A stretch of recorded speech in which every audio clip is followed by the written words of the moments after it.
Tanguay électronique, en première ligne.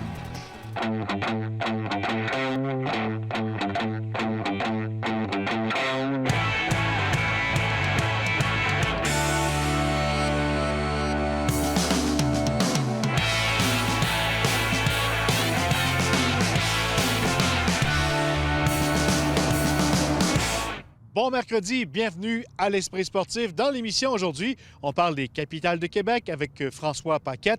Également, on a eu une bonne nouvelle aujourd'hui pour le soccer régional. Mais d'abord, parlons football.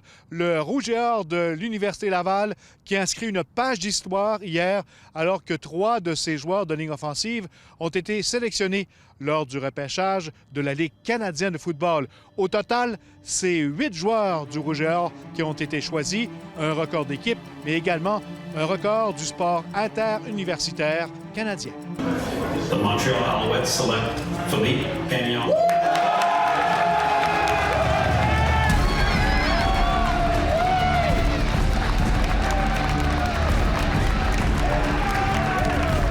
Oui, je peux dire que je suis surpris. C'est une belle surprise d'ailleurs.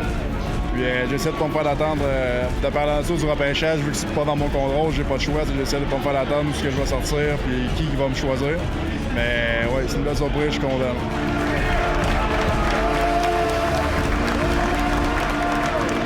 C'est spécial. Je suis un peu le parcours rêvé, si on veut, pour un petit gars de Québec. Je joue mon secondaire au Québec, je joue mon collégial à Québec. Je joue mon universitaire ici à Québec avec le Rouge et Or. Là, je reste dans l'équipe de la CFL de Québec avec les Alouettes. C'est sûr que c'est spécial. C'est l'équipe que je vois à la télévision depuis que je suis petit, que je regarde le football de la CFL. C'est l'équipe que depuis que je joue au football, que je suis petit, que j'associe à la CFL. Donc c'est sûr que c'est le fun. En plus, c'est une super position dans le sens où c'est proche pour ma famille, mes amis, tout ça, de rester en contact, de venir me voir. Puis aussi la situation des joueurs qui sont là-bas, les vétérans, des gars comme Luc Bordard-Jourdain, des gars comme Bill Picard, qui ont passé par le Rouge justement, que je sais qu'ils ont la culture gagnante dans leur set. Puis je sais qu'il y a des bons vétérans qui vont pouvoir me donner du bon mentorship là-bas, fait que c'est le fun.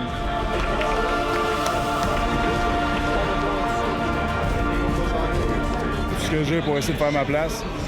Maintenant, c'est quoi le plan que l'équipe a pour moi? Ça, je peux pas le dire encore. Évidemment, je n'ai pas encore parlé nécessairement de ça avec l'équipe. Mais c'est sûr que je m'en vais pas là pour jouer les touristes. Je m'en vais pas là pour être sur le banc. J'aime ça jouer au football. J'aime pas ça regarder du football. Fait que le moins souvent possible sur les lignes de côté. Puis le plus de terrain que je peux voir, c'est le fun. Fait que je m'en vais avec cette mentalité-là pour aller me chercher un poste le plus tôt possible. BC Lions select Charles Martin.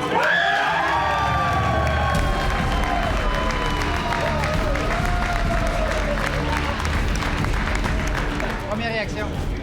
Il n'y a pas de mots pour décrire une journée de repêchage. Il y a tellement de choses qu'on ne contrôle pas en plus. Non, pour de vrai, une journée mémorable, puis c'est incroyable comme feeling. Ça n'a pas de bon sens. Que les Alouettes sont fait avoir avec Foucault une couple d'années. Donc, il aurait peut-être été plus réticent envers moi, mais pour de vrai, j'ai aucune espèce d'idée. Comme je vous dis, on ne contrôle rien pendant le draft. Mais moi, c'est sûr que les Alouettes n'auraient pris, j'aurais été bien heureux, mais regardez, BC Lions, je vais être aussi heureux. Puis, ça veut juste dire que c'est la meilleure opportunité pour moi de pouvoir rentrer dans un alignement partant. 16th CFL draft. The Ottawa Redblacks select Jason.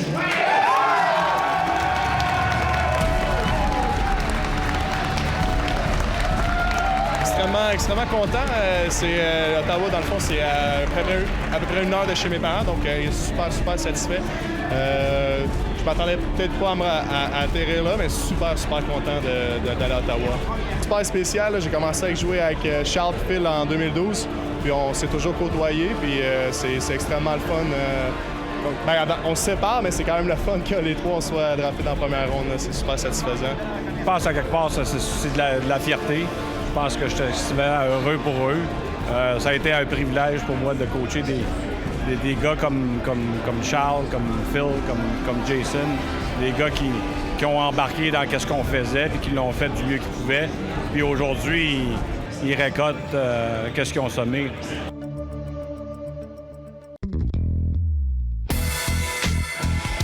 L'Association régionale de soccer de Québec avait une bonne nouvelle annoncée aujourd'hui.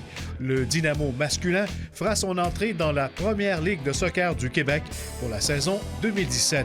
C'est le Français Edmond Foyer qui sera à la barre de la formation semi-pro, qui évoluera dans le plus haut niveau de soccer au Québec, permettant ainsi à nos meilleurs jeunes joueurs de rêver encore plus grand.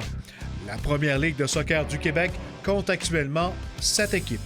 Pour les filles, on avait une équipe phare, mais pour les garçons, on n'avait rien. Puis on travaille déjà avec les garçons depuis un certain temps.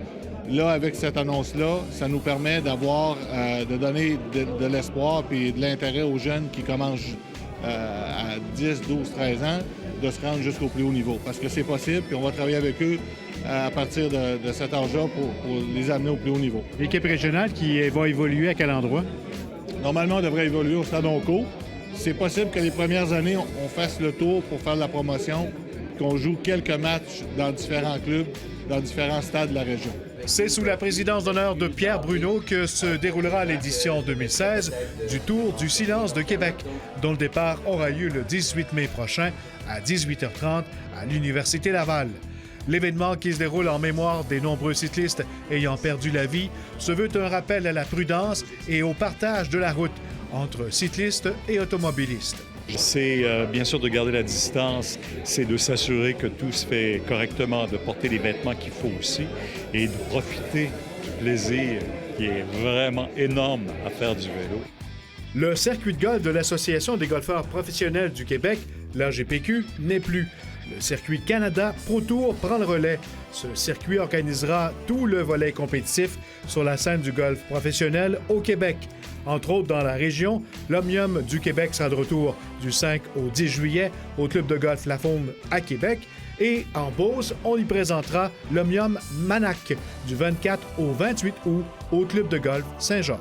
Le Circuit Canada Pro Tour, on retrouve 3 divisions dans le Circuit Canada Pro Tour, une division provinciale, une division nationale et une division internationale. On a 4 événements dans les divisions internationales et l'Omnium du Québec pour Mutuelle Assurance en fait partie. Cet événement se tient justement du 5 au 10 juillet sur les allées du golf Lafond. On a annoncé la venue d'un événement international pour les 3 prochaines années au club de golf Saint-Georges, l'Omnium Manac présenté par Desjardins.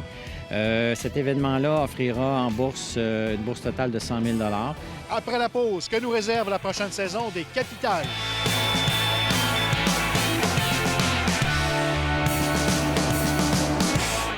L'Esprit sportif souligne l'excellence du Rouge et Or football. Au fil des saisons, la formation de Québec est devenue une pépinière pour la Ligue canadienne de football. Depuis 1998, c'est près d'une cinquantaine d'étudiants athlètes qui ont été repêchés. On n'a qu'à penser à Mathieu Bertrand, Alexandre Gauthier et Pascal Chéron, qui ont connu de belles carrières. 19 anciens membres du Rouge et Or évoluaient toujours dans la LCF en 2015. Parmi eux, Dominique Picard et Luc Brodeur-Jourdain. Le club Rouge et Or est depuis l'an 2000 l'équipe ayant fourni le plus d'athlètes au circuit professionnel avec 44. Le premier match local des Capitales en 2016 aura lieu le 20 mai prochain au stade municipal. Présentement, on est en plein camp d'entraînement et j'ai parlé de la prochaine saison en compagnie de François Paquette, le descripteur des matchs des Capitales, à la radio.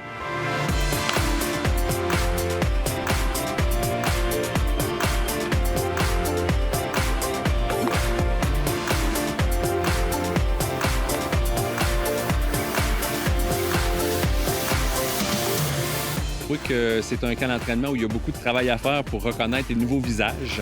Évidemment, les gens qui viennent faire un tour au stade, les Gélina, les Malo et compagnie, on les connaît, mais il y a beaucoup de changements, autant chez les joueurs d'opposition que chez les lanceurs.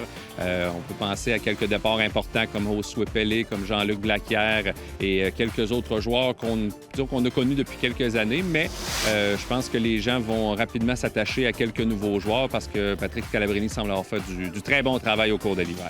Pitchers are going to throw a bunch of strikes. We do not want to give out big innings. Finalement, les pièces du casse-tête sont peut-être tombées en place un petit peu plus tard qu'à l'habitude, mais je pense qu'à quelques jours du début de la saison, on est vraiment en bonne posture du côté des Capitales, même s'il y aura un petit peu moins de Québécois sur le terrain. Ça semble être une équipe très talentueuse. Mais c'est certain qu'il y a quand même des tests qu'on fait, dans le sens où, exemple, Derek Hooker, qui était le releveur de fin de match l'an passé, devient lanceur partant. C'est un test qu'on va faire qui, je pense, est une idée qui est très intéressante, qui devrait fonctionner. Le reste de la rotation, mais avec Gélina, avec McDonald, des gars qu'on connaît, je pense qu'il y a quand même une certaine stabilité. Le noyau est là et il est bon? Il est très bon. Moi, ce que je remarque peut-être de la différence des dernières années, c'est qu'on semble être un petit peu plus, je veux dire, mieux nanti en attaque que dans les dernières années. Et de ce qu'on nous dit, c'est que l'avant-champ des Capitals, puis je pense même la défensive des Capitals pourrait être la meilleure qu'on a eue dans notre histoire parce que Jonathan Malo est à l'arrêt-court, parce que Jordan Mandoulé va revenir au deuxième but. Le nouveau joueur de premier but s'appelle Jordan Lennerton. C'est un gars qui a gagné des gants dorés dans le niveau 3A. Et en principe, au troisième but, ce sera un joueur cubain de grand talent. Et là, vous avez au champ extérieur un gars comme Sands, qui a été brillant l'an passé. Devrait également y avoir un autre joueur cubain. Donc, c'est peut-être là, on se dit, on est peut-être un petit peu moins talentueux sur la butte, mais on pense que la défensive va faire la différence. Donc, c'est difficile, disons, à quelques jours du début de la saison, de se comparer aux autres formations. Mais je pense que le travail a été bien fait et que les Capitals devraient avoir une bonne équipe.